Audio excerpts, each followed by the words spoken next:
Hello students, welcome. আজকে আমরা দেখব যে ফেস সেন্টার কিউবিক ইউনিট সেলের ক্ষেত্রে প্রত্যেকটা কণার ব্যাসার্ধ কত হচ্ছে এবং তার সাথে সাথে আমরা দেখব যে প্যাকিং ফ্র্যাকশন বা প্যাকিং এফিসিয়েন্সি কত হচ্ছে সেটা আমরা ক্যালকুলেট করে বের করব। তাহলে তার আগে আমাদের প্রথমে একটা কি করতে হবে, যেমন আগেরগুলো করেছি, প্রথম কাজ হবে একটি কিউবিক ইউনিট সেল ড্র করা। আমার সাথে সাথে তোমরাও ড্র করো। হলো বেশ, এই যে ফেস সেন্টার কিউবিক ইউনিট সেলটা আমি করলাম, আমরা জানি যে এখানে এই যে 8টা কণা রয়েছে বা 8টা কর্নার রয়েছে, প্রত্যেকটা কর্নারে কিন্তু এখানে একটা করে অ্যাটম থাকবে। এটাকে আমাদের বসাতেই হবে আগে। 3, 4, 5, 6, 7, 8। এবারে ফেস সেন্টারের ক্ষেত্রে কি হয়, যে 6টা ফেস রয়েছে, সেই 6টা ফেসে কি হয় বলো, 6টা ফেসে 6টা অ্যাটম থাকে। 1, 2, 3, 4, 5, 6 হয়েছে। তো এই যে টোটাল আমরা কণাগুলোকে বসালাম, এবারে প্রতিটা কণার ব্যাসার্ধ আমাদের বের করতে হবে। ব্যাসার্ধ বের করার জন্য আগেরগুলো যেরকম নিয়মে করেছি এখানেও ঠিক সেরকম নিয়মে করব। এখানে দেখো শুধু ওপরের সারফেসটার কথা কল্পনা করো, বাকিগুলোকে ভুলে যাও। ক্লিয়ার? তাহলে প্রথমেই আমরা যদি ওপরের সারফেসটাকে ভেবে নিই, ওপরের সারফেসটা ঠিক দেখো একটা বর্গক্ষেত্রের মতো দেখতে, তাই নয় কি? দেখো ওপরেরটা কিন্তু একটা বর্গক্ষেত্র। আমরা যদি একটা ঘনক নিই, তোমরা যদি লুডোর ছক্কার কথা ভাবো, তারপরে তোমাদের ওই যে রুবিক ডাইস যেগুলো থাকে, যেগুলোতে তোমার ওই কালারগুলোকে একই রকম করা যায়, ম্যাচ করানো যায়, একদিকে লাল একদিকে নীল, বা এখন বেনটেন বা অন্য কিছু তো সব বেরিয়ে গেছে।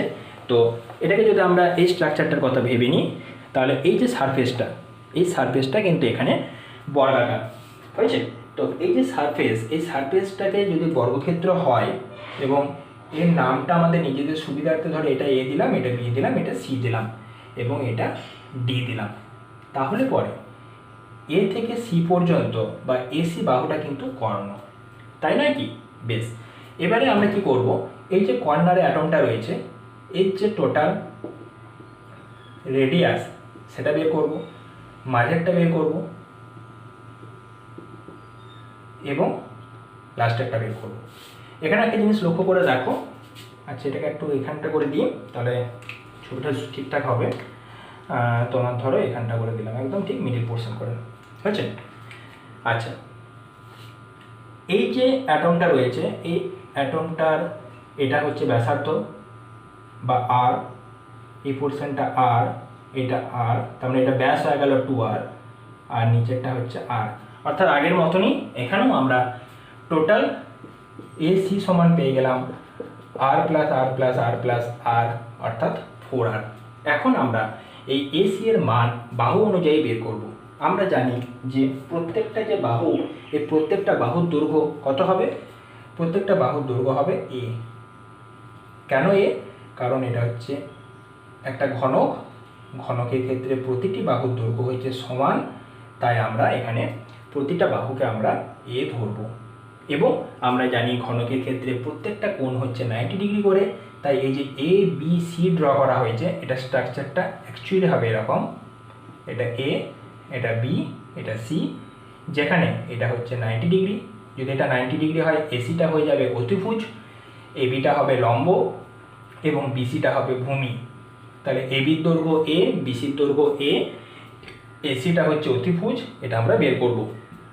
তাহলে সমকোণী ত্রিভুজের ক্ষেত্রে দেখো এটা একটা সমকোণী ত্রিভুজ হচ্ছে, যেহেতু এটা একটা সমকোণী ত্রিভুজ, তাই আমরা জানি সমকোণী ত্রিভুজের ক্ষেত্রে লম্ব স্কয়ার প্লাস ভূমি স্কয়ার সমান অতিভুজ স্কয়ার।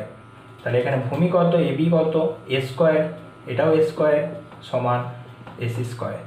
তাহলে 2a স্কয়ার সমান এসি স্কয়ার হয়েছে। তাহলে এসি সমান কত হয়ে যাবে, √2 ইন্টু এ। ক্লিয়ার? বেশ, তো এসি সমান আমাদের দাঁড়ালো √2 ইন্টু এ, অর্থাৎ ওপরে যে সারফেস তার কর্ণের দৈর্ঘ্য আমরা পেয়ে গেলাম √2 ইন্টু এ। তো এই যে √2 ইন্টু এ আমরা পেলাম, আমরা এবারে বলতেই পারি তাহলে পরে √2a সমান 4r, বা এখান থেকে আমরা যেটা পাবো সেটা হচ্ছে r সমান হচ্ছে √2a/4, বা r সমান a/2√2। আশা করি ব্যাপারটা ক্লিয়ার হয়েছে। তাহলে r সমান আমাদের বেরিয়ে গেল a/2√2 বা √2a/4। 4। এবার আমরা কি করব, ঠিক যেমন আগেরগুলো করেছিলাম, এর প্যাকিং এফিসিয়েন্সি বের করার চেষ্টা করব। হয়েছে? তাহলে সিম্পলের ক্ষেত্রে আর সমান পেয়েছিলাম a/2, এর ক্ষেত্রে আর সমান পেলাম √2a/4 এবং বডি সেন্টারের ক্ষেত্রে পেয়েছিলাম আমরা √3a/4। তাহলে এখানে আমাদের আর এর মানটা বেরোলো √2a/4। এবার আমরা কি করব, প্যাকিং দক্ষতা বের করব। তার আগে আমরা জেনে নিই মোট পরমাণু কটা থাকে এখানে। মোট পরমাণুর সংখ্যা দেখো, 8টা কর্নারে 8টা, তাহলে 8 × 1 = 8, মানে কর্নারের জন্য হলো 1। আর 6টা ফেস থাকে, তাহলে 6টা ফেসে 6টা থাকে এবং প্রত্যেকটা শেয়ারিং আমরা জানি হাফ করে, তাহলে 6 × হাফ মানে কত, 3। তাহলে 1 + 3 মানে 4। এটা আমরা আগের ভিডিও থেকে অলরেডি জেনে গেছি। ঠিক আছে, তাহলে টোটাল পরমাণুর সংখ্যা বেরোলো 4। তাহলে প্রতিটি পরমাণুর আয়তন কত হবে, 4/3 πr3, যেহেতু এদের আকৃতি প্রত্যেকটারই হচ্ছে গোলাকার। তাহলে প্যাকিং ফ্র্যাকশন কত হবে, 4/3 πr3 × 4। কেন 4 হলো, কারণ এখানে 4টে পরমাণু আছে। বডি সেন্টারে 2টো ছিল তাই 2 দিয়ে গুণ করেছিলাম, সিম্পল 1টা ছিল তাই 1 দিয়ে গুণ করেছিলাম।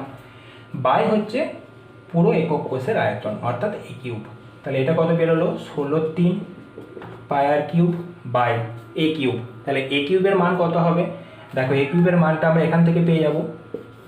r সমান যদি a/2√2 হয়, তাহলে পরে a সমান হবে 2√2 × r, অর্থাৎ এর জায়গাতে আমরা বসাবো 2√2 r তার হোল কিউব। ক্লিয়ার? বেশ, এবারে এটা r³ হয়ে বেরিয়ে আসবে, r³ কেটে যাবে। এটার করতে হবে, ঘনফল বের করতে হবে। 2 এর কিউব হচ্ছে 8 আর এটার কিউব হচ্ছে 2√2। পুরো মানটা আমরা ক্যালকুলেট করে বের করব।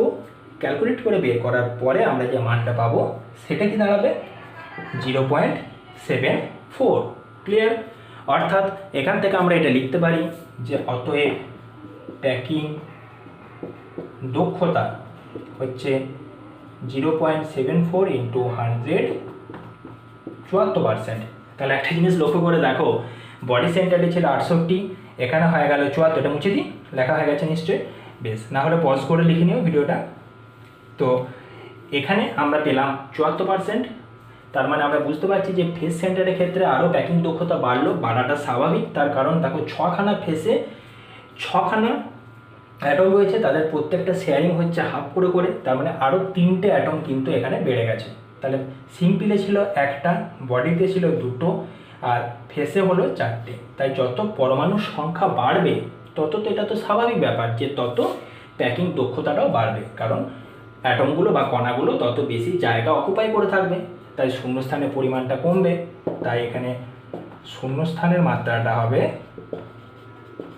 কত পার্সেন্ট, 100 - 74, 26%।